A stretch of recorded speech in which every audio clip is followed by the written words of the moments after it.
sideed ku kib garayn kartaa the magiga ereygaaga ama qowlkaaga ama jooga aad u sheegtay dadka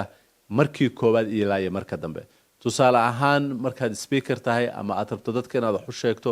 ama product aad rabto inaad uga sheekayso waxay doontaa ahaatee sideed u kib garayn kartaa magigaas marka koowaad oo u sheegtay dadka oo ay u xasuusan karaan remember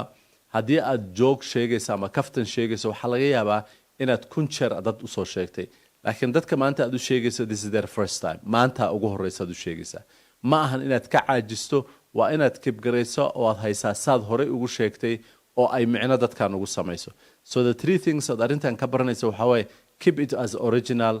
all the time original ka dhig waxaad ka dhigtaa markeedii originalka ahayd maxaa yeelay originalkeedii haat bay ahayd wayna kuleel bayna noqonaysaa think a ways to say it better ayadoo aad sideedii u dhahayso si ka duwan oo qurux badan ama funny ah ama cidda aad u sheegayso micno u samaynaysa u dheh ha u dhihinin si aan micno u samaynin cidda aan u dhahayn let's the magic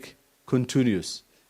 waxa sheekadaas maajigeedu ay tahay ama micnaheedu ay tahay ha continuous garaysmo oo ha socdo ha ka joojinin do not stop on it so saddexdan waxay kuu samaynaysaa marka arrintaas ayada ah ee joog hama ha ahaato ama micnaha kuu samayso inay mar walba kuu samayso maxaa aniga micno ii samayn jiray tusaale ahaan saan horey uga sheekeeyay mar kastoon dadka hor istaaga waxaan dhihi jiray ingiriiska ma aqaan micnaheeda sama ahan inaanan courage qabin ama sales ku sameeyo ama wax isku dayo it's an always a magic socda waxaan xasuustaa another brother oo yiraahdo aslam oo nin aad u fiican ah wuxuu dhihi jiray maskaxda iyo baarashuudkuba waxay shaqeeyaan kaliya marka la furo qof walba nolosha line up buu leeyahay ama magic buu leeyahay oo ereyga ku furto xasuusta ereygaaga waxa uu yahay so number 1 keep it as an original say hard u ahaato number 2 think